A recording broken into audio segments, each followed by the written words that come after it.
français, donc le frère Joël peut nous interpréter ce matin pour aider ces quelques personnes qui ne comprennent pas français. Bien-aimés, nous sommes le dimanche 8 décembre 2024.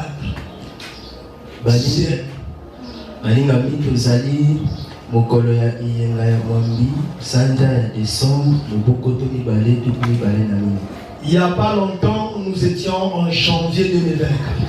Et nous voici en fin d'année.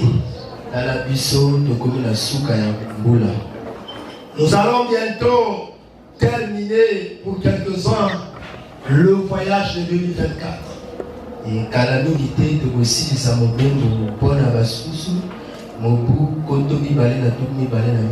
Mais il y a d'autres qui pourront même perdre leur vie lorsqu'ils seront à la porte.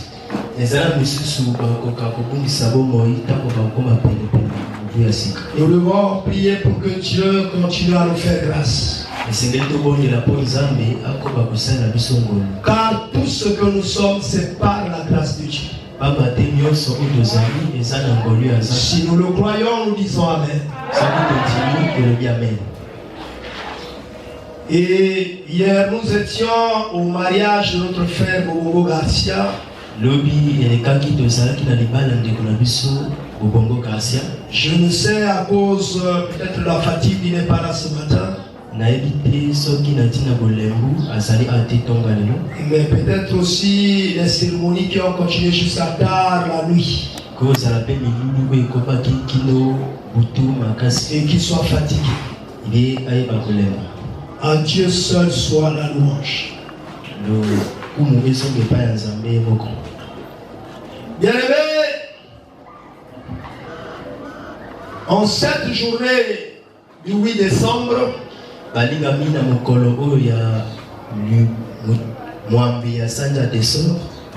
nous continuons à évoquer notre thème annuel. L'Éternel Dieu nous appelle à faire des progrès.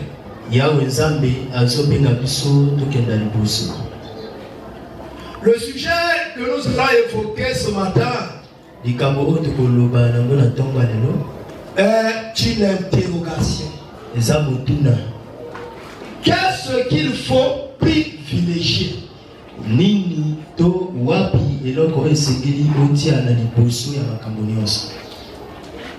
Qu'est-ce qu'il faut privilégier?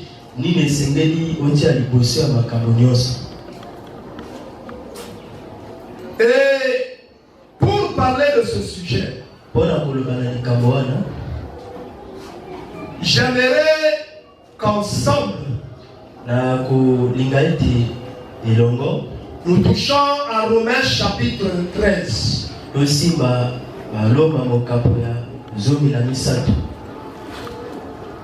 Et je pense que par la grâce de Dieu,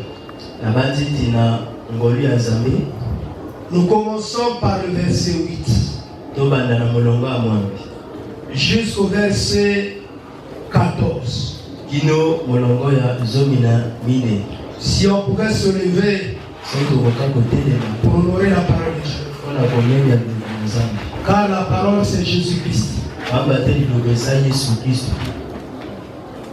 Romains chapitre 13. Les versets 8 à 14. Lisons au nom du Seigneur Jésus-Christ. Ne devez rien à personne.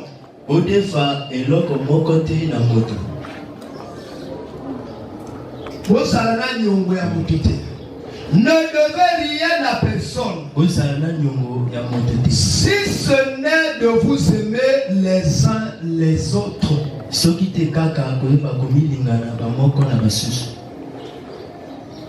Car celui qui aime les autres accomplit la loi. En effet, les commandements Tu ne commettras point d'adultère. Tu ne tueras point. Tu ne déroberas point. Tu ne convoiteras point. Et ce qu'il peut encore y avoir se résume dans cette parole. Tu aimeras ton prochain comme toi-même. L'amour ne fait point de mal au prochain. L'amour est donc l'accomplissement de la loi. Cela importe d'autant plus que vous savez en quel temps nous sommes.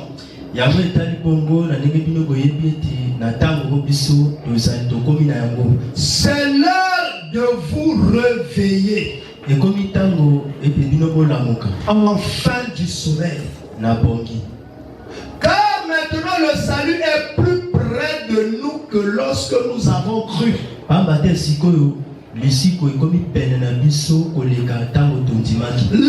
nuit est avancée.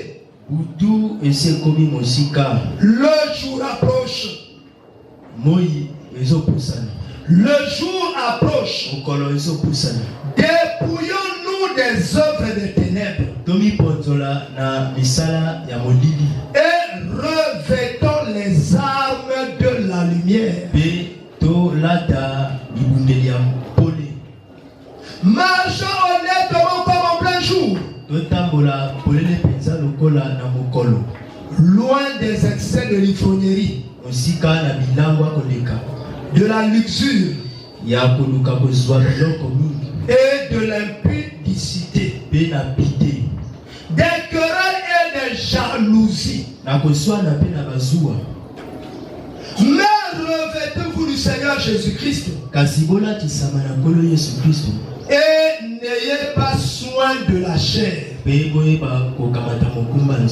pour en satisfaire les convoitises. Assoyons-nous.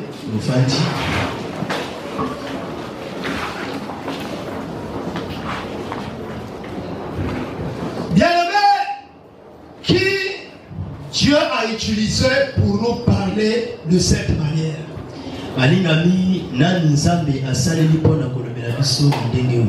C'est l'apôtre Paul,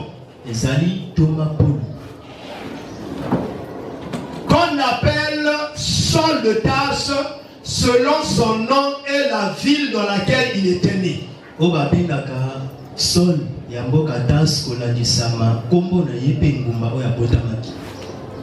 Vous savez qui il était? Il était un jeune, mais un jeune pas comme tout le monde. C'est vrai que dans notre pays, on parle de l'année de la jeunesse.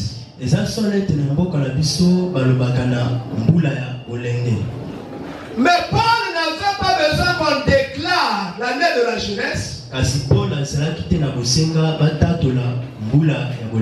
pour qu'il puisse se démarquer parmi tant de jeunes. Voyez-vous? Et c'est un appel que Dieu nous lance ce matin. Nous sommes jeunes, pas moi, mais la plupart parmi vous. Parce que moi je suis un adulte. Malgré qu'on soit jeune, on doit se donner des œuvres qui doivent nous démarquer de tout le monde. Et que ça qui doit faire la différence entre nous et tout le monde. Nous ne sommes pas tout le monde. Nous sommes une race élue. Nous sommes une race royale. Nous avons été sélectionnés pour vaincre. Oui. La grâce de Dieu a agi au-delà de nos faiblesses et a fait de nous un peuple de Dieu. Maintenant que nous sommes devenus le peuple de Dieu, nous devons exceller comme le frère Paul. Paul, un jeune dont son papa n'en avait pas pris soin. Il avait abandonné à sa maman et à sa grand-mère. Eunice et Loïs. Mais ils ont élevé cet enfant dans l'éducation de Dieu. Ils lui ont donné une éducation religieuse. Je veux dire aux mamans, même si tu élèves ton enfant seul, cela n'est pas une excuse pour que ton enfant soit mal éduqué.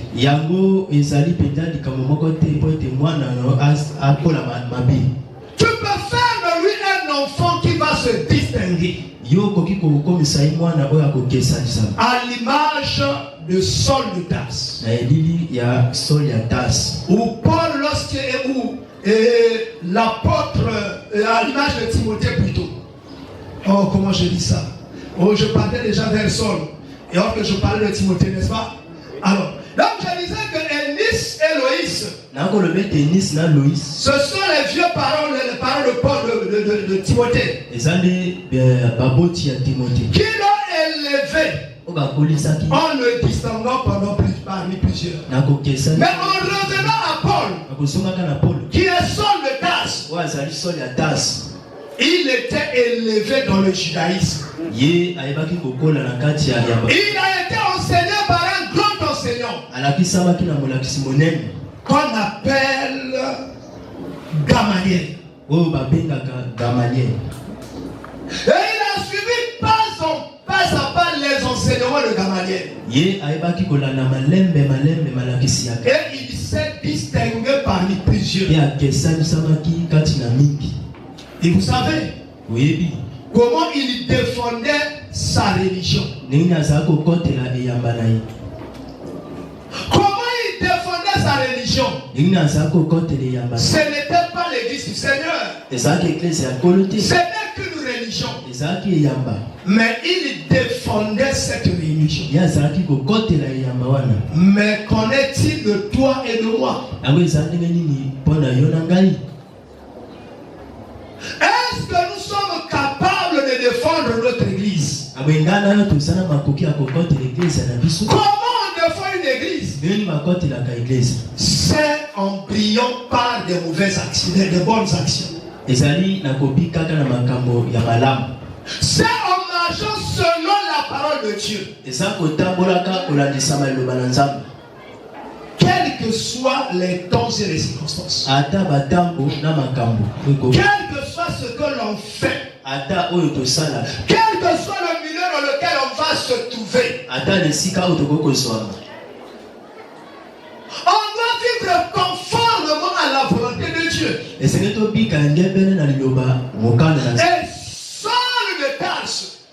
Saul de Tarse n'acceptait pas de voir une pratique religieuse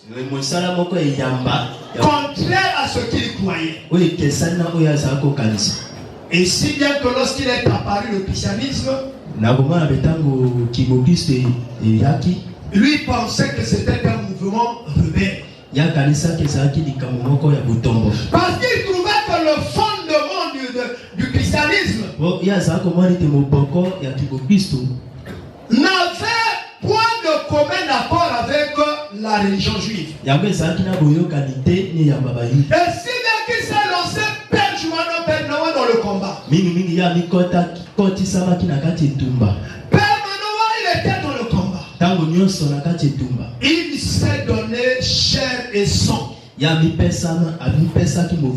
disait aux anciens, accordez-moi des lettres, donnez-moi des autorisations, que moi j'aille combattre cette secte. Il en a réellement combattu. La Bible montre qu'il allait de ville en village. Il arrêtait tous ceux qu'on appelait chrétiens pour les envoyer finalement en prison. Croyons ainsi faire disparaître le christianisme. Mais comme c'est une œuvre de Dieu, cela ne pouvait pas disparaître. Nous croyons en la puissance de Dieu. Nous croyons en l'église de Dieu. Quels que soient les combats, quels que soient les vents, quelles que soient les marées, quelles que soient les tempêtes, l'église de Dieu ne peut pas être renversée. Et celui qui est serviteur de Dieu, élu par la présence de Dieu, et ne peut pas s'arrêter, parce que l'élection du Seigneur est plus forte que le choix d'une personne. Il n'y a que ceux qui se sont élus ne reculeront pas. Les élus iront toujours vers l'avant. Si bien que le frère Paul, en cherchant à combattre l'œuvre du Christ, et la Bible nous le relate dans Actes chapitre 9, sur le chemin de Damas, il a rencontré le Seigneur. Le Seigneur qui lui a parlé, le Seigneur l'a élu. Et il lui a envoyé dans le champ de Dieu. Et c'est ce frère-là, Paul, qui ce matin est en train de nous écrire, est en train de nous parler par la puissance de Dieu. À travers le livre de Romains chapitre 13. Il va commencer au verset 8. Nous lui posons la question. Saul ou Paul, qu'est-ce que tu dis là-bas? Il dit ne devez rien à personne, si ce n'est de vous aimer les uns les autres. Saul dit qu'il y a une seule dette qu'on peut avoir envers une autre personne. Toutes les autres formes de dette, on doit s'en débarrasser. On doit les éviter. Mais Paul, quelle est la dette? Il dit cette dette-là, c'est de vous aimer les uns les autres. Saul. La dette, c'est de nous aimer les uns les autres. Ça, c'est ce que nous devons obligatoirement avoir. Une dette, c'est une relation de dépendance. Ou c'est une relation qui donne le pouvoir à l'autre sur toi. Alors, lorsque Paul nous dit que l'amour est la dette que nous devons avoir envers le prochain, ça veut dire l'amour doit être la chose la plus privilégiée dans nos relations, ecclésiastiques, dans nos relations familiales, dans nos relations amicales, dans nos relations administratives. Parce que nous nous trouvons avec des personnes avec qui nous avons des relations, nous devons avoir l'amour envers eux. Et l'amour envers ces personnes doit être pour nous une dette. Aimer l'autre, c'est une dette. L'Éternel nous a permis de comprendre que l'amour, c'est vouloir que ton prochain vive la meilleure situation que tu souhaiterais vivre toi-même. À ce moment-là, chacun de nous voudrait que l'autre puisse connaître les bonnes choses dans sa vie, même plus que nous-mêmes. Parce qu'on dit que l'amour, c'est vouloir que ton prochain puisse être dans une même situation, dans une meilleure situation, au-delà de la tienne. Mon ami, est-ce que nous serons mécontents parce qu'un frère, parce qu'une soeur parmi nous a trouvé un travail, s'est marié, a voyagé, a reçu un don du Seigneur, a reçu un talent du Seigneur, ou a eu une position supérieure? Le frère Paul nous dit non. C'est ce que vous devez désirer. Vous comprenez, pour nous c'est un devoir. Oui, chacun de nous doit accomplir ce devoir. Et comme on sait que pour que quelqu'un arrive à la satisfaction de ses désirs, et les désirs qui sont les meilleurs, pas les mauvaises, il n'y a que Dieu qui facilite chaque personne pour y arriver. Alors, à ce moment-là, nous avons le devoir de prier les uns pour les autres. La prière pour autrui doit être la privilégiée.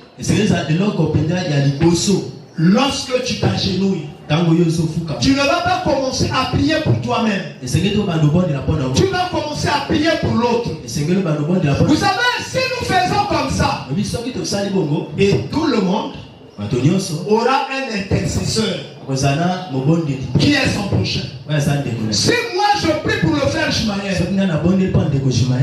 que le frère Ishmael prie pour le frère Orphi, et que le frère Orphi prie pour la soeur Valérie, et que la soeur Valérie prie pour le frère Longangi, et le frère Longangi prie pour l'ancien Paul, vous allez voir qu'en priant comme ça, on sera des intercesseurs les uns pour les autres.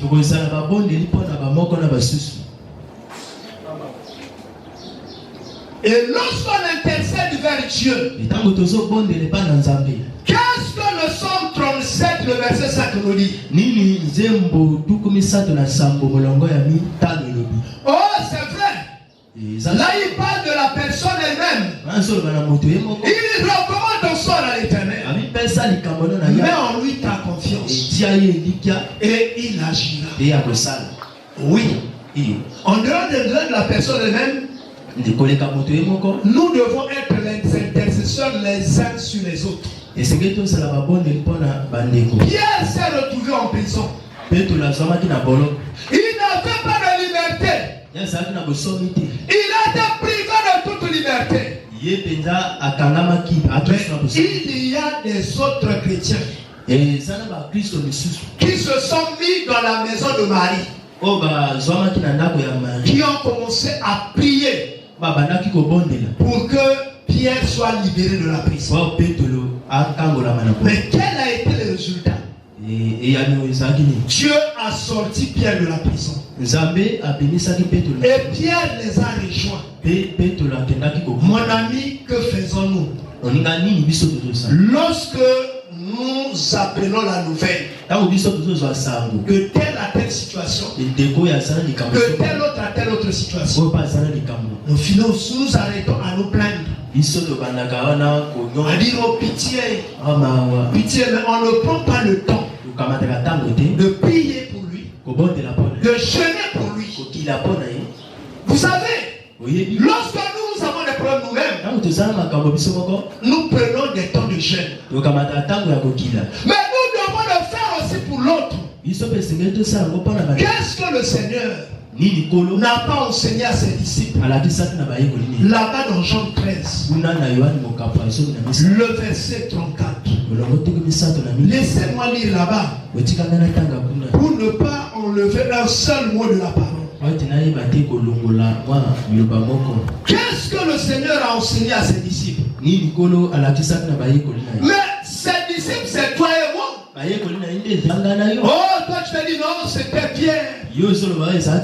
Tu dis c'était Jean. Tu dis c'était Alphée. Non, c'était... Je ne sais pas qui encore tu voudrais parler. Regardez. Jean 13, 34 et 35. Je vous donne un commandement nouveau. Aimez-vous les uns les autres. Comme je vous ai aimé. Vous aussi. Aimez-vous les uns les autres. 34. À ceci, tous connaîtront que vous êtes mes disciples. Si vous avez de l'amour les uns pour les autres. L'amour nous pousse à prendre la place de l'autre. L'amour nous pousse à partager les souffrances de l'autre. L'amour nous pousse à faire des préoccupations de l'autre nos préoccupations. L'amour nous pousse à faire des combats de l'autre notre combat. L'amour nous pousse à faire de la souffrance de l'autre notre souffrance. L'amour nous pousse à faire de la joie de l'autre notre joie. L'amour nous pousse à faire du plaisir de l'autre notre plaisir. Et voilà pourquoi on dit que l'amour est l'accomplissement de la loi. Quand disait la loi, la loi dit que tu ne dois pas tuer. L'amour dit que tu ne dois pas aller avec la femme de l'autre. L'amour dit que tu ne dois pas convoiter. Alors, si nous nous préoccupons de la place des autres, comment viendra en nous le sentiment de convoiter ce qui est à l'autre, de prendre ce qui est à l'autre, de tuer l'autre? De la même manière que nous voulons vivre, notre préoccupation, c'est de vouloir voir l'autre aussi vivre paisiblement. Voilà l'unique dette que Dieu nous autorise de manière permanente. Les autres dettes, on peut les avoir de manière passagère. Mais jusqu'à notre mort, l'amour est une dette permanente que le chrétien doit avoir. L'amour fera que nous dépendons toujours de l'autre. Nous valorisons l'autre. On ne doit pas l'humilier. On ne doit jamais poser un seul acte qui rabaisse les autres. Et voilà pourquoi l'amour nous poussera à ne pas parler mal de l'autre. Parce qu'en parlant mal de lui, on est en train de le détruire. On est en train de le rabaisser. L'amour nous poussera à ne pas poser un seul acte qui peut faire que tout le monde soit critiqué, qui peut rabaisser les autres. Voilà pourquoi à chaque pas, nous devons vivre le véritable amour. Et mon ami, celui qui parle de cela doit lui-même en avoir. Doit lui-même en manifester. Oui, nous sommes plusieurs prédicateurs. Nous prêchons la parole de Dieu. Est-ce que nous vivons la parole de Dieu? On tourne le dos. On commence à parler mal des autres. Non. On regarde Paul. Lui demandait qu'on vive l'amour. Est-ce que lui-même il en vivait? D'abord, nous lisons tous les jours.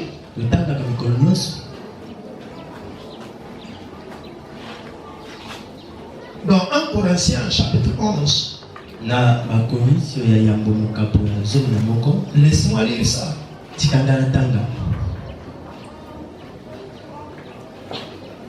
Le verset premier. Qu'est-ce qu'il nous disait? Il dit, soyez mes imitateurs, comme je le suis moi-même du Seigneur, comme je suis moi-même de Christ.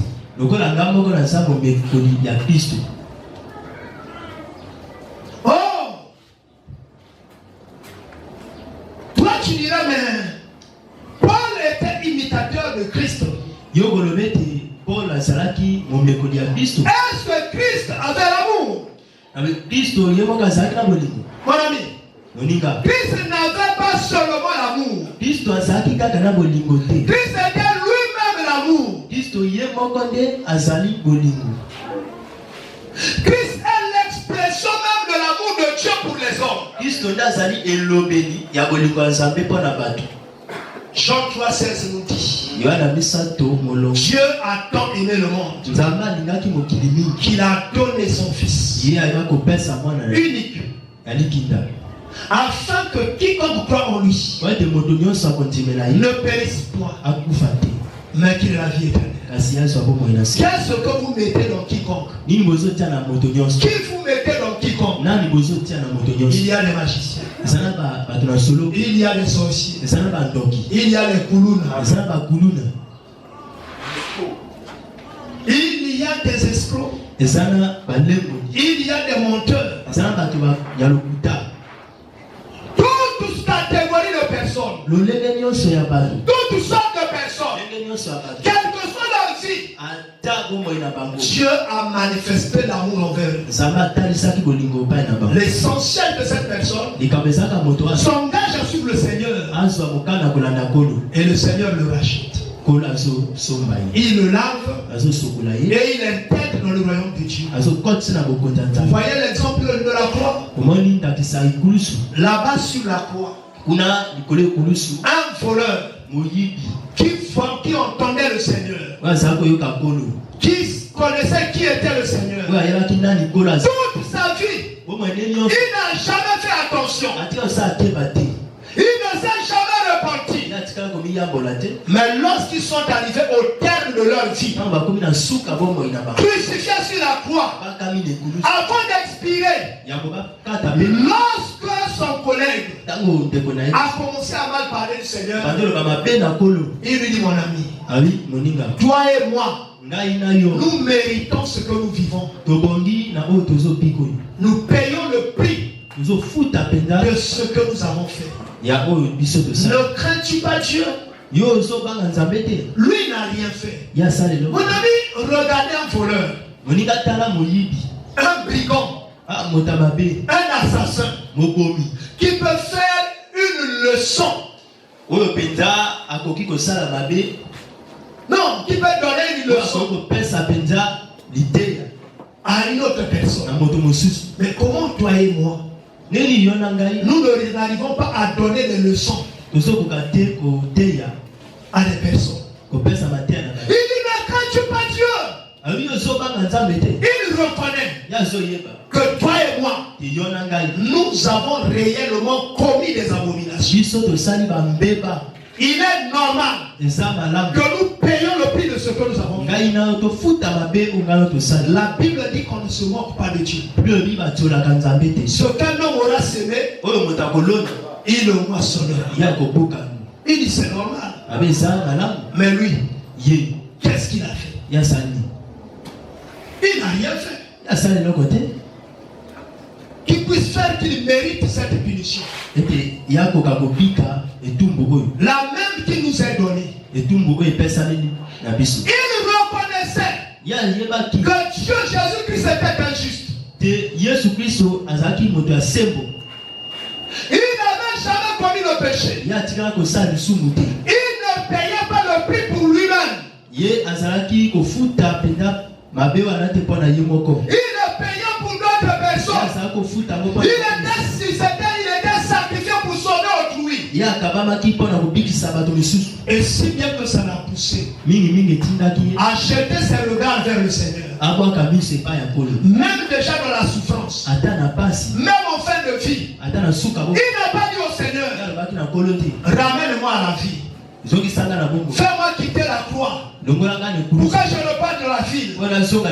Mais il a dit au Seigneur une chose. Que d'ailleurs toi et moi on ne dit pas. Parce que dans nos prières chaque jour, qu'est-ce qu'on dit? Seigneur, donne-moi une longue vie. On veut une longue vie où? Une longue vie sur la terre. Mais personne n'a dit Seigneur, ouvre-moi les portes des cieux. Fais de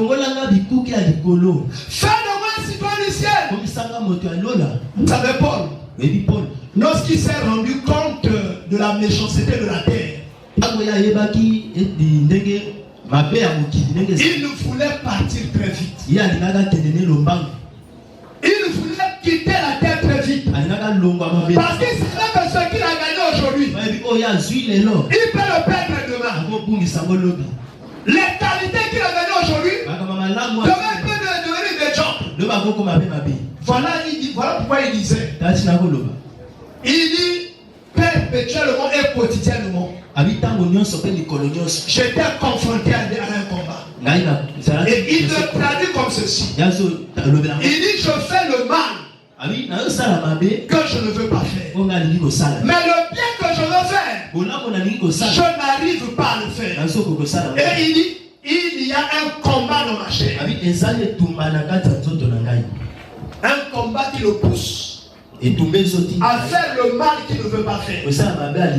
Un combat qui le pousse à ne pas être capable de faire le bien qu'il veut faire. Voilà pourquoi il y a un musicien qui a traduit cela en cantique. Il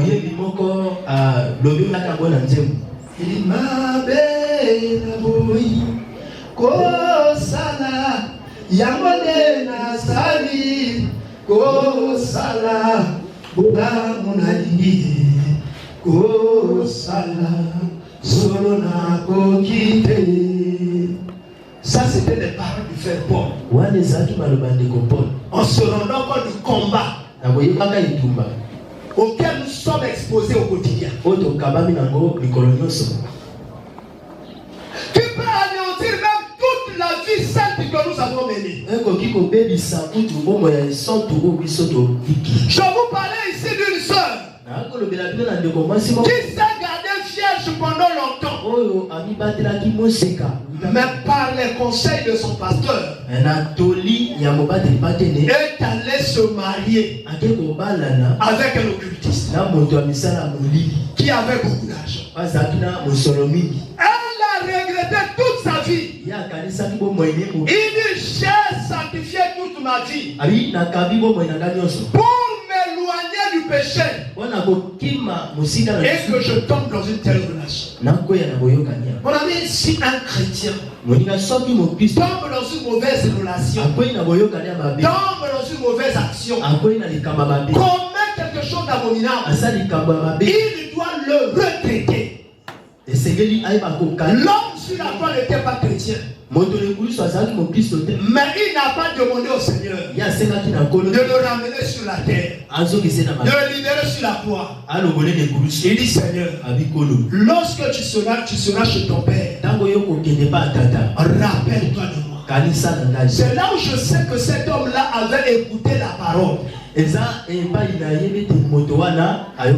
là où je sais que cet homme-là se trouvait parfois dans une église. Se trouvait parfois à un endroit où on parlait de Dieu. Mais il est resté incrédule toute sa vie. Il n'a jamais fait attention. Peut-être qu'il pouvait être comme toi et moi. Venons à l'église, mais faisons des choses contraires à la parole. Mais sur la croix, il a reconnu son péché et il a demandé le salut du Seigneur. Et le Seigneur a dit, aujourd'hui seulement, lorsque je serai chez mon Père, tu seras avec moi. Christ, c'est l'amour de Dieu pour les hommes. Et voilà pourquoi lorsque Paul imite le Seigneur Jésus-Christ, alors il est lui-même brisé pour devenir Christ. Il n'était plus Paul, mais c'était maintenant lui, Paul qui porte Christ. Vous voyez un Paul marcher, vous entendez un Paul parler, vous entendez un Paul chanter, vous voyez un Paul danser, mais c'est Christ qui dansait à travers le corps de Paul. C'est Christ qui parlait à travers le corps de Paul. Voilà pourquoi vous allez voir que dans le ministère de Paul, il y avait autant de miracles. Paul ne pouvait pas guérir quelqu'un. Paul ne pouvait pas changer quelqu'un. Paul ne pouvait pas transformer une vie. Mais c'est le Dieu qui était dans Paul, qui faisait tout à travers Paul. Est-ce que vous êtes d'accord avec moi? Amen. Mon ami, je veux qu'on lise encore un autre verset. Oh, je croyais être très court ce matin, mais je ne comprends pas que Dieu m'a donné autant de paroles, parce que je ne les avais pas lorsque j'ai pris ce thème. Regardez 1 Thessaloniciens, le chapitre 5. Non, comment? 1 Thessaloniciens, le chapitre 1er plutôt. Et c'est le verset qui est le 5e. 1 Thessaloniciens, chapitre 1er, le verset 5. Notre évangile ne vous ayant pas été prêché en parole seulement, mais avec puissance, avec l'Esprit Saint et avec une pleine persuasion. Car vous n'ignorez pas que nous sommes montrés ainsi parmi vous, à cause de vous. Mon ami, regarde ce que dit Paul ici. Dans 1 Thessaloniciens 1er, le verset 5. Il dit notre évangile ne vous a pas été seulement prêché en parole. Il dit que cet évangile prêché avait la puissance en elle, en lui. Cet évangile prêché avait été prêché avec une puissance, avec l'Esprit Saint et avec une pleine persuasion. Alors lorsqu'on parle de pleine persuasion, il y avait cette puissance qui traversait l'évangile, qui changeait les vies. Mais il y avait aussi le témoignage de la vie de Paul, où chacun voyait l'évangile en lui. Lorsqu'il disait quelque chose, il vivait la chose lui-même. Et qu'en est-il de toi et de moi? On se dit chrétien, On parle du christianisme. On a la Bible à la maison. Parfois on la prend et on lit quelques versets. Et parfois on va même en parler à d'autres. Si ce n'est pas cela, alors la Bible nous invite aujourd'hui à revoir nos prières. Il y a nombre parmi nous. La plupart du temps, tout ce que nous demandons dans nos prières, Dieu bénis-moi, Dieu élève-moi, Dieu fais-moi grâce, Dieu fait que je puisse avoir une position supérieure. Mais on ne dit pas à Dieu, transforme-moi. On ne dit pas à Dieu, donne-moi l'humilité. Nous sommes orgueilleux. Très orgueilleux. Nous nous rendons compte même de notre bouche mensongère. Mais en s'agenouillant, on oublie d'intercéder pour notre bouche. Nous nous rendons compte de nos yeux impudiques. Mais en s'agenouillant, nous ne demandons pas à Dieu de transformer nos yeux. Nous faisons des prières qui ne sont pas des prières essentielles. Mais nous faisons des prières supplémentaires. Mais or qu'il y a des prières basiques qu'on doit faire. Oh, Paul aide-moi à avancer. Par l'Esprit de Dieu, Seigneur, donne-moi la force d'avancer. Maintenant, prenons le verset 9 de Romains chapitre 13. Prenons maintenant le verset 9. Qu'est-ce que le verset 9 nous dit? Le verset 9 dit ceci. En effet, les commandements, tu ne commettras pas d'adultère.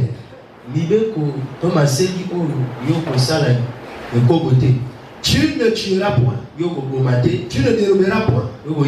Tu ne convoiteras point.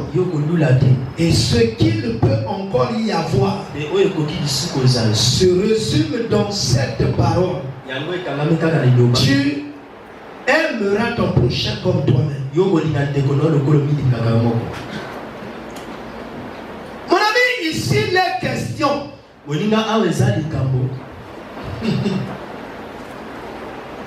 de la transformation que l'amour va engendrer dans la vie d'une personne. Lorsque on a réellement l'amour, cet amour anéantit la loi.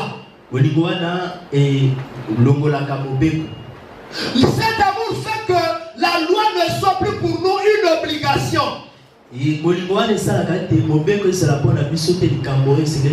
loi ne devienne plus un combat dans nos cœurs ou dans nos membres.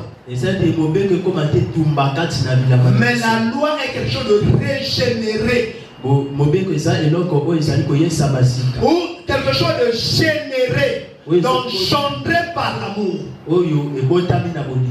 L'amour que nous avons fera que nous voyons l'autre comme nous-mêmes. Mais en regardant l'autre comme nous-mêmes, comment convoiterons-nous son mari? Comment convoiterons-nous sa femme? Est-ce que nous voudrions nous-mêmes qu'une autre personne convoite une autre femme?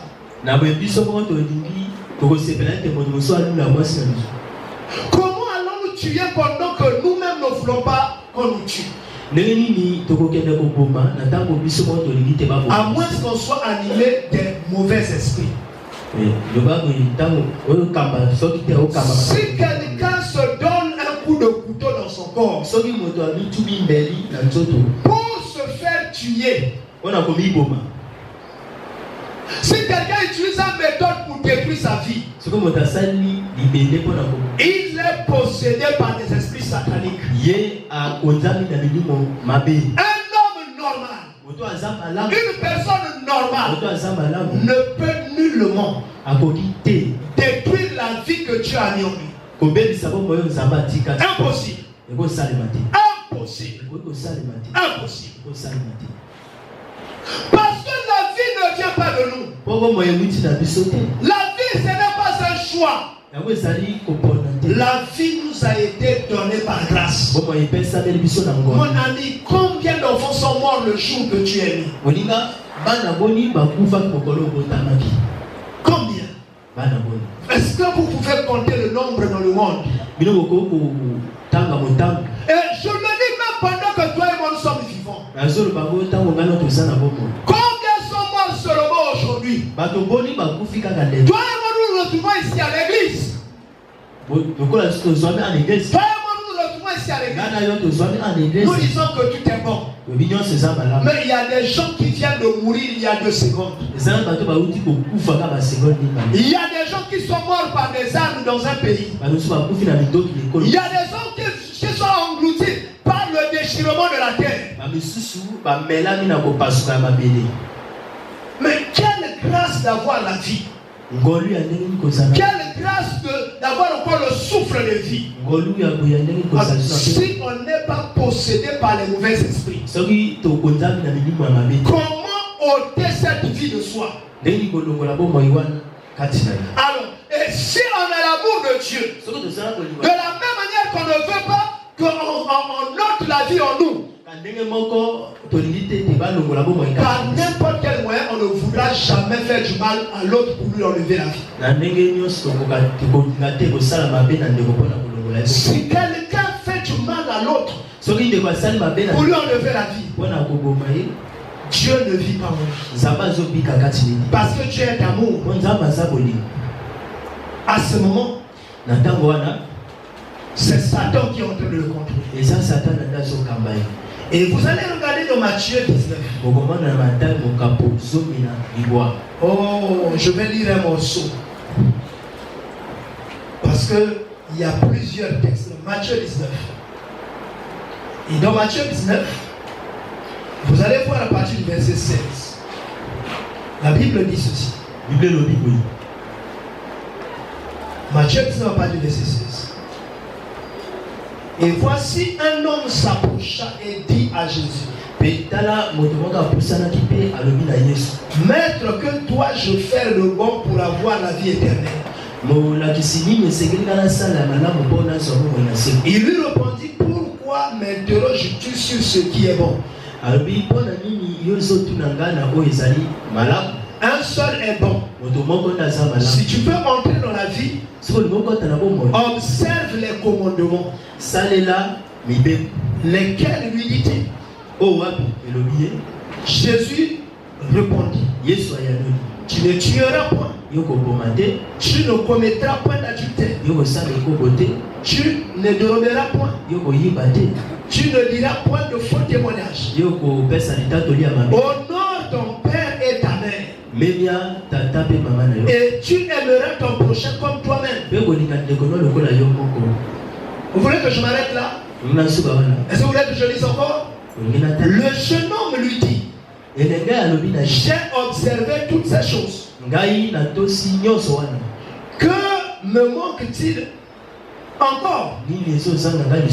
Jésus lui dit, si tu veux être parfait, va, vends ce que tu possèdes, donne-le aux pauvres, et tu auras un trésor dans le ciel. Puis viens et suis-moi. Après avoir entendu ces paroles, le jeune homme s'en alla tout triste, car il avait de grands biens. Jésus dit à ses disciples, je vous le dis en vérité, un riche entrera difficilement dans le royaume des cieux. Je vous le dis encore, il est plus facile à un chameau de passer par le trou d'une aiguille qu'un riche d'entrer dans le royaume de Dieu.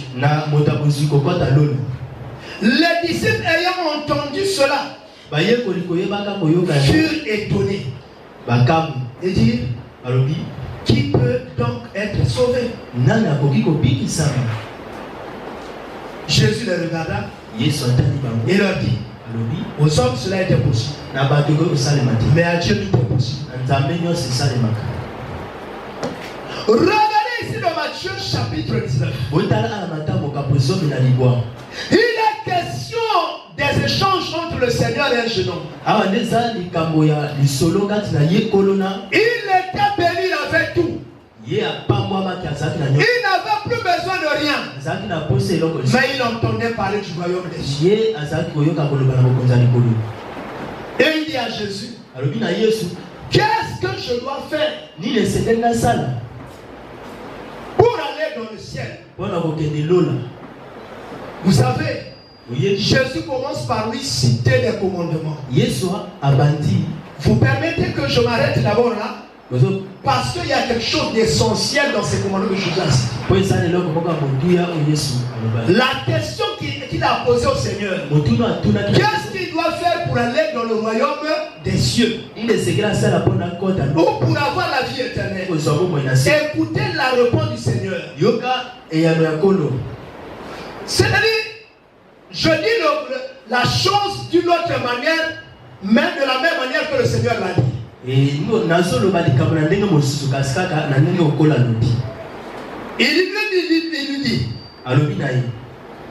dit chaque fois que tu commettras l'adultère, tu pars déjà à l'enfer. Parce que sa question c'était quoi? Que qu'est-ce que je dois faire pour aller au paradis? Celui qui ne va pas au paradis va à l'enfer. Vous voyez? Lorsque Jésus a dit tu ne commettras pas d'adultère, c'est que pour que tu ailles au paradis, il ne faut pas commettre l'adultère. Chaque fois que tu commets l'adultère, tu ouvres la porte à l'enfer. Chaque fois que tu voles, tu ouvres la porte à l'enfer. Chaque fois que tu parles mal de l'autre, tu ouvres la porte à l'enfer. Vous voyez ça? La porte de l'enfer est fermée. Mais c'est un choix de partir là-bas. Non, c'est un choix personnel pour aller en enfer. Chaque fois que tu commets l'adultère, chaque fois que tu voles, chaque fois que tu triches, chaque fois que tu mens, chaque fois que tu ne respectes pas tes parents. Mon ami, ici on n'a pas parlé du pasteur. Parce que les hommes de Dieu sont trop intelligents. Lorsqu'on dit ton père et ta mère, il dit non, le premier papa c'est le prédicateur, le pasteur. Non, ici c'est le père charnel. La maman qui t'a engendré. Chaque fois que tu ne le respectes pas, chaque fois que tu ne le parles impoliment, tu ouvres la porte pour aller à l'enfer. Ah, est-ce que ça quelqu'un entend ce matin? Ça là c'est grave. Et chaque fois que tu haïs ton prochain, tu ouvres la porte pour aller à l'enfer. Et tu fermes la porte du paradis.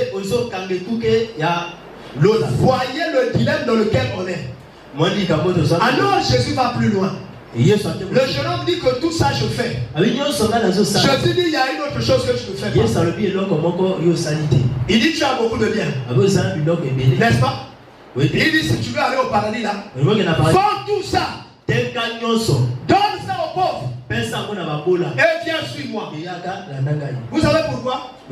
Parce que quelqu'un qui a des biens, tous les jours il est attaché d'abord à ses biens. Tous les jours.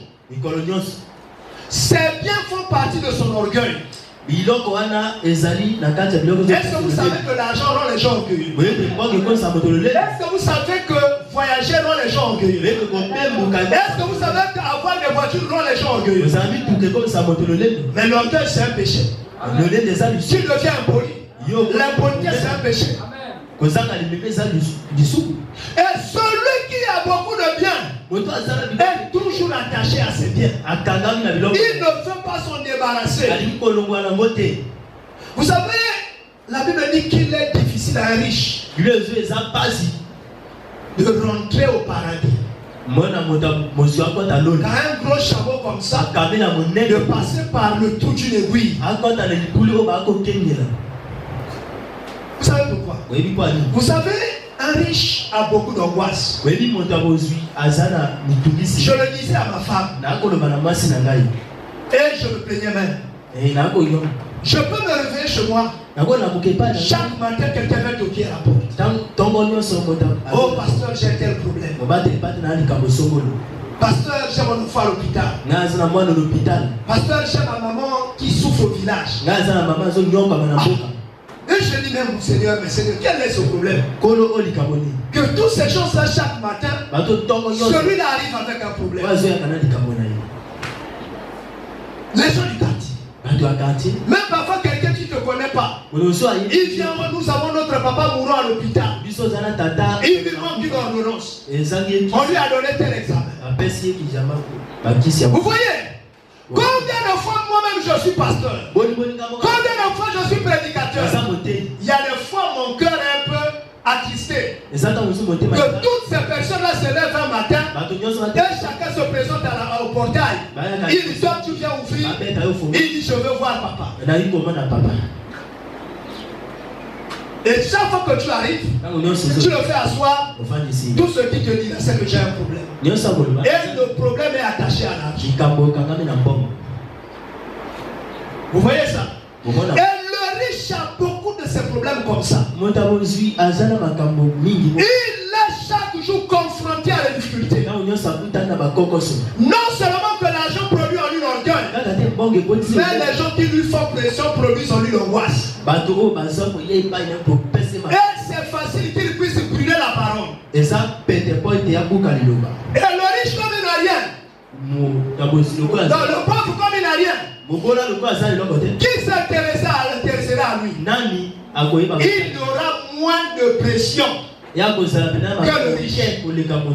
Alors il arrivera une fois que le riche soit fatigué et donne une réponse négative. Vous voyez? Et il se retrouve déjà à l'enfer. Alléluia.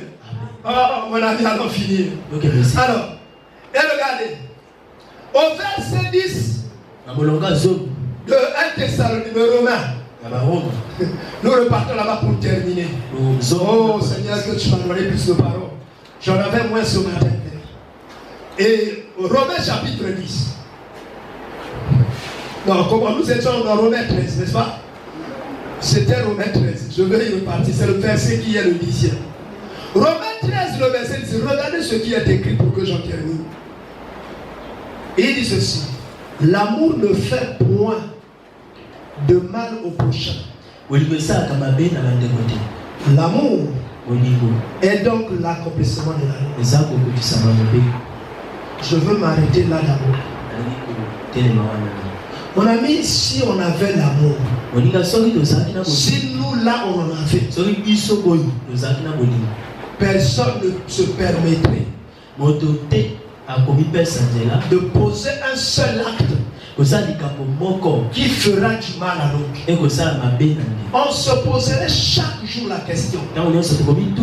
Ce que je fais là,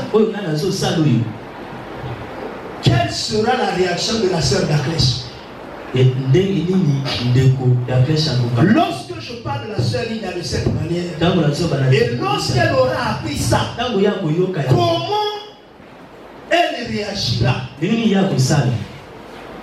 Et la meilleure manière de comprendre cela, c'est de dire, si on disait cela de moi, comment j'allais réagir? Mon ami, vous savez, nous qui sommes pasteurs, nous sommes les plus malheureux. Moi par exemple, peut-être même plus que tout le monde. Vous ne pouvez pas avoir la même tristesse que moi. Moi je suis triste tous les jours. Parce que chaque fois qu'un enfant de l'église pose un acte, tout retombe sur moi. Ce Celui qui va prendre une bière, donc dès qu'on le voit, la faute l'on dit, c'est le pasteur qui ne l'enseigne pas. Celui qui se met dans un bar païen, on dit c'est son pasteur. Oui. Celui qui insulte ses parents, on dit c'est son pasteur. Et si bien que vous voyez, nous sommes malheureux tous les jours. Chaque fois que tu te promènes dans une ruelle, on dit tu vois leur pasteur. Chaque fois que quelqu'un dit tu vois leur pasteur, il te reproche de quelque chose.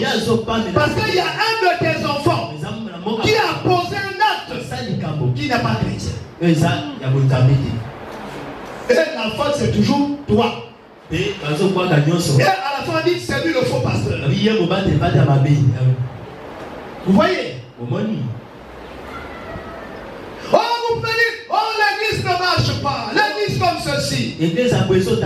Tout cela, il n'y a que moi qui me sens triste. Vous voyez?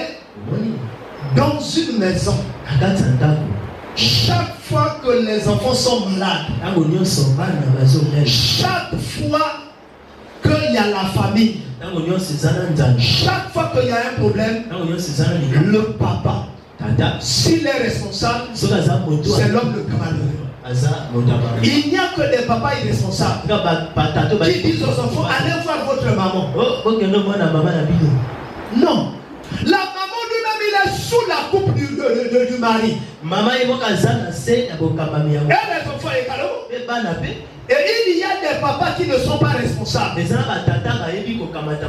rejettent leur charge sur leur femme. Mais la Bible elle-même enseigne dans le livre de Genèse que tous les besoins de la femme se porteront sur son mari.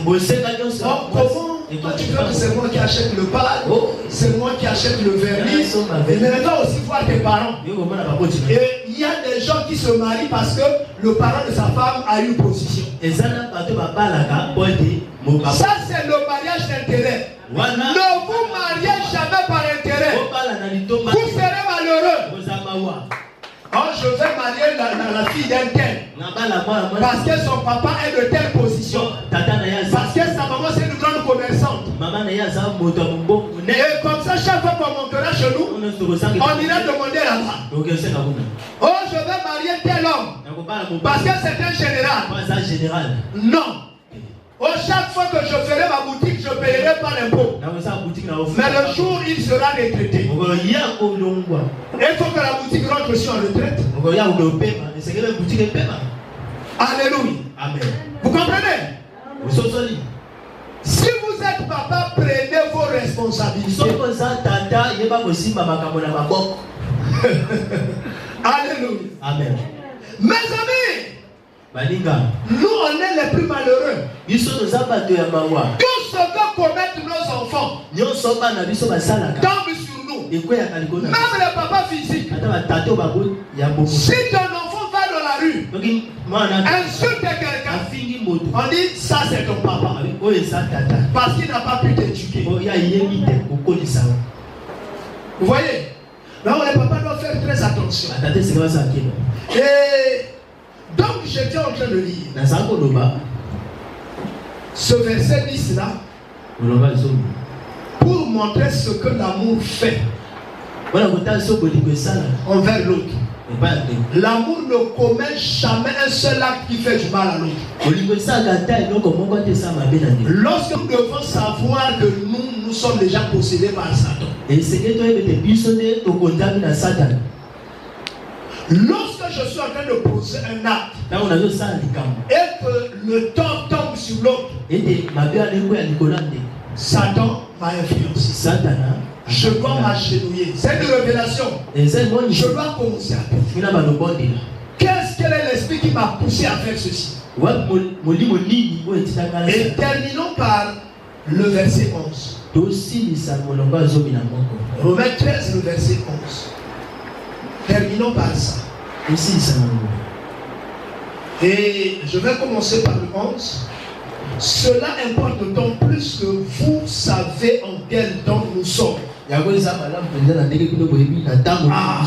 C'est l'heure de nous réveiller en fin du sommeil. maintenant, le salut est plus près de nous que lorsque nous avons cru. La nuit est avancée, le jour approche. Dépouillons-nous donc des œuvres des ténèbres et revêtons les armes de la lumière. Marchons honnêtement comme en plein jour, loin des excès de l'ivrognerie, de la luxure et de l'impudicité, des querelles et des jalousies. Mais revêtez-vous du Seigneur Jésus-Christ et n'ayez pas soin de la chair pour en satisfaire mes désirs. Mon ami, je ferme la Bible. En même temps, je ferme mon cahier. La Bible nous dit quelque chose qu'on doit tous se rendre compte. Vous devez savoir nous sommes à quel temps. Dans les 7 âges de l'église décrits dans l'Apocalypse, nous sommes au dernier âge de l'église, l'âge de Laodicée. Lisez cette partie de l'âge de Laodicée. C'est le livre d'Apocalypse. Qui peut me trouver ça? C'est la 7e lettre de la 7e lettre que Jésus a envoyée par Jean à l'église de Laodicée. C'est le livre d'Apocalypse. Et lisez cela, je ne veux pas lire ça aujourd'hui. Et c'est dans Apocalypse chapitre 3, à partir du verset 14. Et vous allez voir la première lettre. Et c'est dans Apocalypse chapitre 2. C'est à l'église d'Éphèse. Nous sommes à la 7e lettre qui marque l'âge de la fin. L'âge qui précède l'enlèvement. Mon ami, on parle de moins en moins de l'enlèvement de l'église. L'église connaîtra l'enlèvement. Lorsque Jésus poussera un cri dans le grand cri dans le ciel, le ciel sera déchiré. Lorsque le ciel sera déchiré, même les tombes s'ouvriront. Lorsque les tombes s'ouvriront, les morts en Christ ressusciteront premièrement. Après, qu'est-ce qui se passera? Nous, l'épouse du Seigneur, qui sera resté sur la terre, nous les rejoignons. Mais avant que cela n'arrive, il faut que l'obscurité arrive. Nous sommes rentrés dans l'âge de l'obscurité, où la confusion est devenue grande.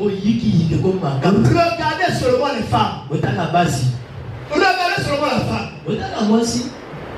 Même les sœurs qui sont ici, lorsqu'elles vont venir dans l'église, elles ne font pas la même beauté que lorsqu'elles vont dans les cérémonies.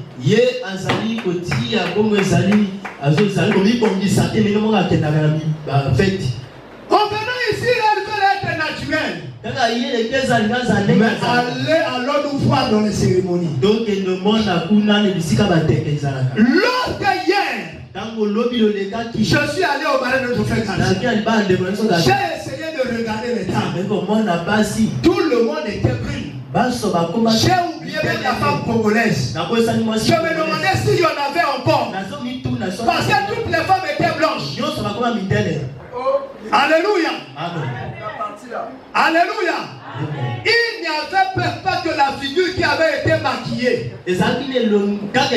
On maquillait jusqu'au sein.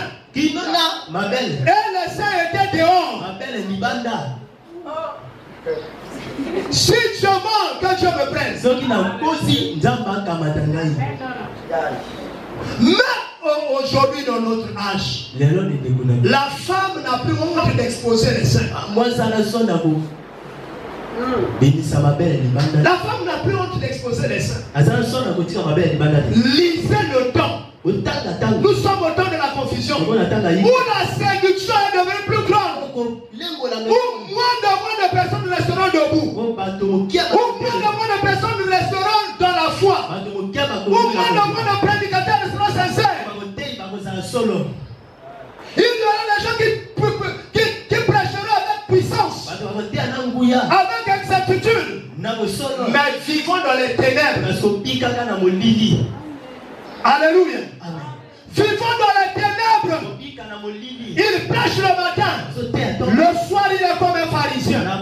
Il entre dans la maison de veuves. Il entre dans la maison des jeunes filles. Un frère dira: oh, je me garde. Voici ma fiancée. C'est pas sa fiancée, c'est sa concubine. Oh, je me suis marié. Vous êtes marié depuis longtemps. Puisque vous avez commencé déjà à faire les choses de mariés. Alléluia.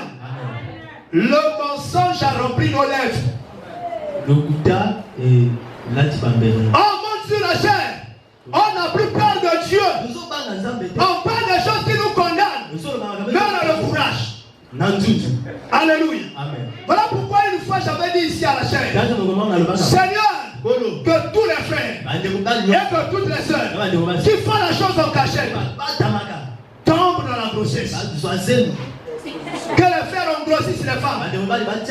Que les sœurs portent des grossesses. Est-ce que ça ne s'est pas manifesté? Ça s'est manifesté. Alléluia. Amen. Mais s'il y a encore des gens qui se cachent là, ça se manifestera encore.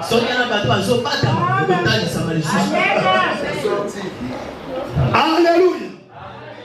Mon ami, c'est parce que nous sommes au temps de la Odyssée. L'homme se cache dans une chambre, il doit se cacher devant Dieu. Non, on ne peut pas fuir Dieu quelque part. David demande à Dieu: où irai-je loin de toi? Nulle part. Mon ami, réveillons-nous. Voilà la chose qu'il faut privilégier. Se réveiller. Il faut que chacun se réveille. Chacun doit se révolter. Tu n'arrives pas à te contenir d'être célibataire. Arrange-toi à se marier. Arrange-toi à se marier. Le peu d'argent que tu gagnes, épargne ça pour aller payer la dot. Alléluia. Au lieu de brûler. Vous voyez? Oh, mon âge est en train d'avancer. Bientôt je vais arriver à la ménopause. Et tout le temps qu'on avait voulu te marier là, tu disais que tu étais belle, non? Maintenant que le temps soit passé, tu vas te vadrouiller. Tu es comme Anne, une fille du Seigneur qui va rester au temple. Lorsqu'on dit que Anne restait au temple, ce n'était pas le temple physique, c'était le fait de garder la parole de Dieu, d'être un homme temple, d'être une personne temple où Dieu réside. Mon ami, privilégions la sanctification. Si vous voulez vous sanctifier, privilégiez la prière. Mettez-vous dans le jeûne. Lisez la parole de Dieu pour fuir l'ignorance. Dieu vous aidera. Là où on lit la parole de Dieu avec un cœur sincère, Dieu est là pour donner vie à sa parole. Mais si on lit la parole avec un cœur hypocrite, Dieu un jour manifestera les œuvres qui était fait dans les ténèbres devant tout le monde. Tu buvais la bière. Tu buvais le lungila. Tu buvais le lotoko. En cachette. Dieu trouvera une occasion de montrer aux frères et aux sœurs que la sœur que vous voyez là, le frère que vous voyez, voilà ce qu'il faisait. Tu rentrais dans la boîte de nuit, on dansait les danses païennes. Dieu trouvera une occasion de nous montrer ça. Qu'on voit cela. Qu'on sache réellement qui tu es. Ce n'est plus l'heure de tromper. Chacun doit montrer il est dans quel camp.